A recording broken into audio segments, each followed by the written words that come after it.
Bonjour, les prières. Voici la mardi matin. Acte 2, 42. Il persévérait dans les prières. Je répète, toute église dite évangélique et scripturaire doit trouver en son sein les 4 disciplines de Acte 2, 42, à savoir l'enseignement, la communion, la fraction et les prières. Dans d'autres vidéos, nous avons déjà vu les 3 autres disciplines.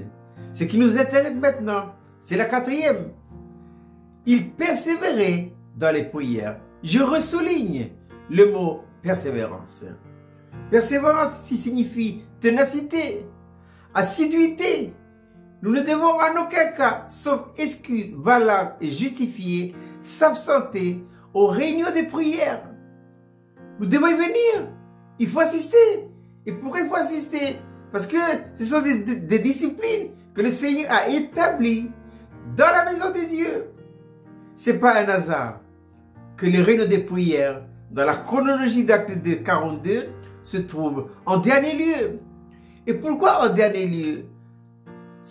Il y a une raison. Et cette raison, c'est une raison spirituelle. La raison, c'est que une réunion de prière, c'est une réunion de travail. On vient là pour travailler.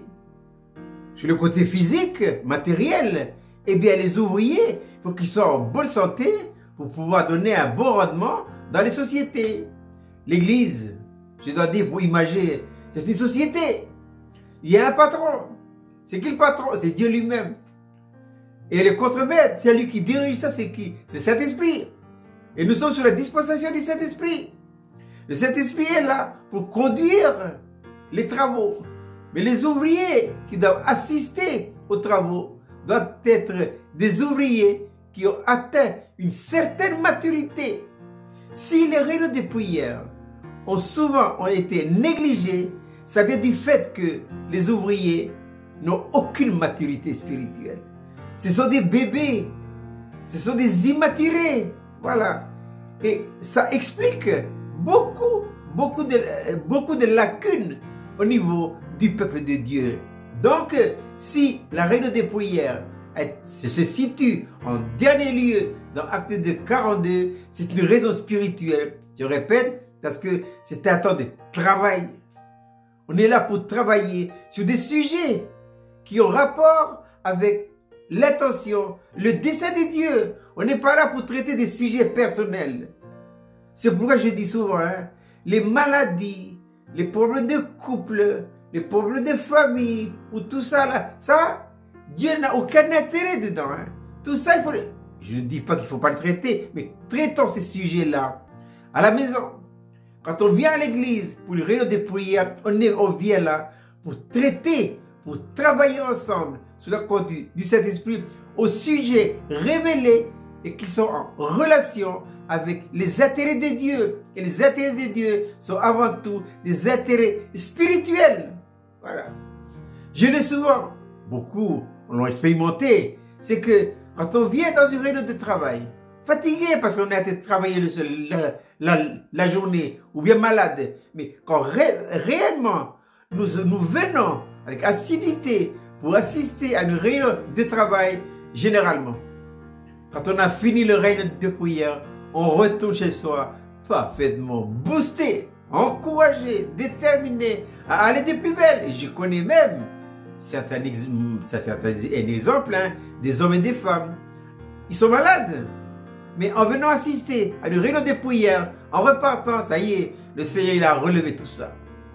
Donc, la réunion de prière, je répète, c'est une réunion de travail où ça donne uniquement aux intérêts de Dieu. Les problèmes personnels, tout ça, je répète, parce que généralement, c'est comme ça que ça se passe, les réunions de prière dans les assemblées. Je le sais, je le faisais avant, mais depuis les jours où j'ai reçu dans mon cœur, dans ce pays, le merveilleux message de la croix, et bien le Saint-Esprit, il a tout recadré ça. Donc une réunion de prière, c'est une réunion de travail. Et nous devons nous y conformer. Exerçons à ça. Chez nous, il y a des hommes et des femmes qui prient chez nous. Ah oui. Nous devons devancer le lever de l'aurore. Comme dit David dans le psaume 119-147. Je devance le lever de l'aurore. Je crie, je prie. Maintenant, un autre point à souligner dans la règle de prière, c'est l'attitude à adopter. Quelle attitude? À genoux. À genoux. Et pourquoi à genoux? Pour suivre le maître. Il est dit que Jésus se levait tôt, il faisait encore noir, il sortait dehors, il se mettait à genoux et il priait. Regardons les grands hommes de foi, ceux de l'ancienne dispensation, comme dans la nouvelle et comme parmi nos contemporains. Ce sont des hommes et des femmes qui passent beaucoup de temps dans la prière et s'il vous plaît, à genoux. Je répète cette belle petite manne pour ce matin. Acte 2, 42, il persévérait dans les prières. Je vous souhaite de passer une agréable journée.